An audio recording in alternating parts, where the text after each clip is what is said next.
প্রত্যেককে ম্যান্ডেটরি 3 মাস 4 মাস পর পর একটা ব্লাড ডোনেশন ক্যাম্প করতে হবে, এবং সেটা আমরা চালু করেছি। এবং প্রতিটি দপ্তর যদি বৃক্ষরোপণ, রক্তদান শিবির যেগুলো আমরা করতে পারি, যেগুলো করতে অর্থের বিশেষ প্রয়োজন নেই, সেই কাজগুলো যদি আমরা করতে পারি সম্মিলিতভাবে, কালেকটিভলি, তবে আমরা সমাজকে, পরিবেশকে, আমাদের রাজ্যকে আমরা সুন্দর করতে পারবো। এটাই আমাদের একমাত্র লক্ষ্য। সবাই মিলে বাঁচতে হবে, পরিবেশকে সুন্দর রেখে বাঁচতে হবে, মানুষের জন্য বাঁচতে হবে। তবেই আমাদের যে প্রকৃত আমাদের যে জন্ম হয়েছে মানুষের জন্যে, যেটা স্বামীজি বলেছিলেন, জীবে প্রেম করে যেই জন সেই জন সেবিছে ঈশ্বর। Service to man is service to god. আমরা কেউ মানুষকে ভগবানকে দেখি না, মানুষকে দেখি। স্বামীজি বলেছেন মানুষের মধ্যেই ভগবান থাকে। মানুষকে সেবা করো, পূজা করো, ভগবানকে খুশি করতে পারবে। তাই মানুষকে খুশি করা, মানুষকে সেবা করা, সেটাই আমাদের লক্ষ্য, আমাদের দায়িত্ব, আমাদের কর্তব্য, এবং সেটা আমরা আমাদের কাজের বাইরে গিয়েও আমরা সেটা করতে পারি। এই আশা রেখে আপনাদের সবাইকে সেটা আহ্বান জানিয়ে আমি আবারও ধন্যবাদ জানাবো আয়োজকদেরকে এই সুন্দর মহোৎসব, বন মহোৎসব পালন করার জন্য। এবং আপনারা, আমি মাননীয় চেয়ারম্যান সাহেবকে বলছিলাম যে একটা ব্লাড ডোনেশন ক্যাম্প করুন, মুখ্যমন্ত্রীকে ডাকুন। আমাদের মুখ্যমন্ত্রী 10 জনও যদি ব্লাড দেন, 10 ইউনিট ব্লাডও যদি কালেকশন হয়, উনি সেখানে যাচ্ছেন। কারণ সংখ্যাটা বড় নয়, এই যে কমিটমেন্ট টুয়ার্ডস দ্য সোসাইটি, মানুষের প্রতি মানুষের যে বন্ডিংস, সেখানেই তৈরি হবে। আমি জানি না এই রক্ত কার শরীরে যাবে, হিন্দুর শরীরে যাবে না মুসলমানের শরীরে যাবে, না আগরতলার কোনো ব্যক্তির শরীরে যাবে, না সাবরুমের কোনো ব্যক্তির শরীরে যাবে, আমি একদম জানি না। কিন্তু সেটা না জেনেই আমি রক্তদান করছি, কারণ মনে হচ্ছে একটা মানুষকে বাঁচাতে পারবো। আর আমরা যারা সামাজিক জীবনে রয়েছি, যখন ওই কাঞ্চনপুর থেকে ফোন আসে, সাবরুম থেকে ফোন আসে, বেলুনিয়া থেকে ফোন আসে, অমরপুর থেকে ফোন আসে যে দাদা আমার মা হাসপাতালে ভর্তি রয়েছেন, একটা ইউনিট ব্লাড লাগবে, ব্লাডের জন্য অপারেশনটা হচ্ছে না, বা এই ব্লাডের জন্য তার অসুবিধা হচ্ছে, যদি ব্লাডটা ম্যানেজ করে দিতে পারি, মনে হয় ভালো কিছু করলাম, একটা স্যাটিসফ্যাকশন আসে। না দিতে পারলে একটা যন্ত্রণা হয়। তো স্বাভাবিকভাবেই আমরা প্রত্যেককে, আমার থেকে আপনার, আপনার থেকে আমার, এভাবে নিয়েই সেখানে রক্তদানের মাধ্যমে মানুষকে বাঁচাতে হবে, কারণ রক্তদানের কোনো বিকল্প আসেনি। এটা একটা দিক।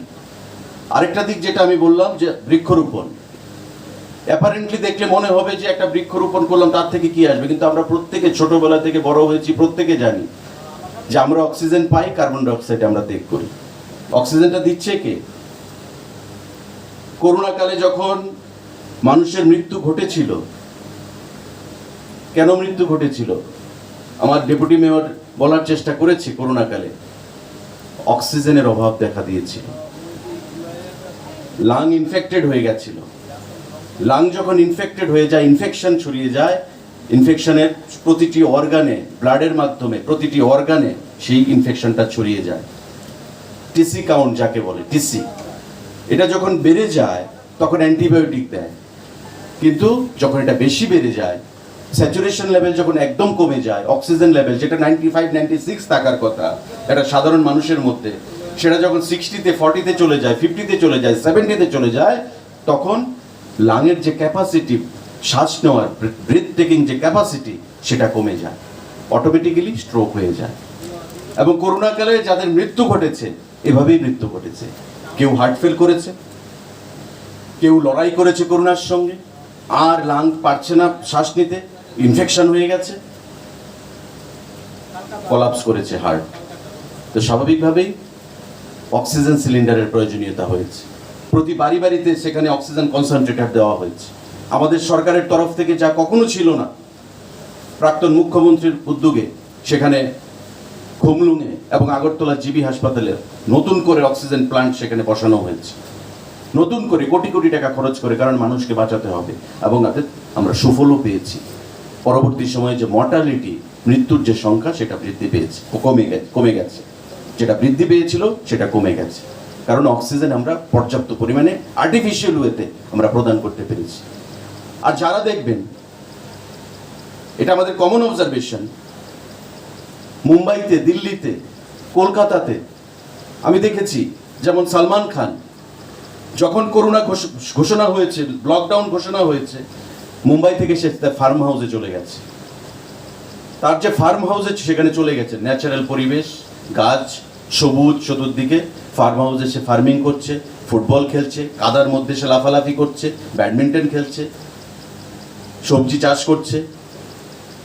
ধর্মেন্দ্রকে আমি দেখলাম 85 ইয়ার্স 90 ইয়ার্স অলমোস্ট, সে বটল গড সেখানে চাষ করছে, ফেসবুকে দিচ্ছে যে করোনাকালে মে আপনি ফার্ম হাউস মে হুঁ। কারণ সেখানে করোনা নেই, কারণ নেচার, ফ্রেশ অক্সিজেন আমি পাচ্ছি, গাছ আমাকে অক্সিজেন দিচ্ছে, মানুষ আমার টাচে নেই। আর যেখানে অক্সিজেন ফ্রেশ আসছে সেখানে করোনা যাওয়ার প্রশ্নই ওঠে না। করোনা কোথায় ছিল? যেখানে কনজেশন ছিল, ভিড় ছিল, মানুষ ছিল, কলকারখানা ছিল, সেখানে করোনা ছিল। তো স্বাভাবিকভাবেই করোনাকালে যারা জঙ্গলে থেকেছে, দেখবেন ট্রাইবেল অঞ্চলে করোনা কম হয়েছে। আমাদের রাজ্য, আমার বিধানসভা ক্ষেত্র এডিসি অঞ্চল 6টা ভিসি রয়েছে, ভ্যাকসিন নিতে চায়নি ট্রাইবেল আমার ভাইয়েরা বোনেরা, কারণ তাদের করোনা ছিল না, যাদের ছিল শহর থেকে গেছে। তো নেচার যতদিন আমরা রক্ষা করতে পারবো প্রকৃতিকে, ততদিনই আমাদের মানব সভ্যতাকে আমরা রক্ষা করতে পারবো। ইকোলজিক্যাল ব্যালেন্সকে যদি আমরা রক্ষা করতে না পারি, তবে আগামী দিনে কিন্তু আমাদের প্রত্যেকের সামনে বড় বিপদ হিসাবে সেটা আবির্ভূত হবে। সবাই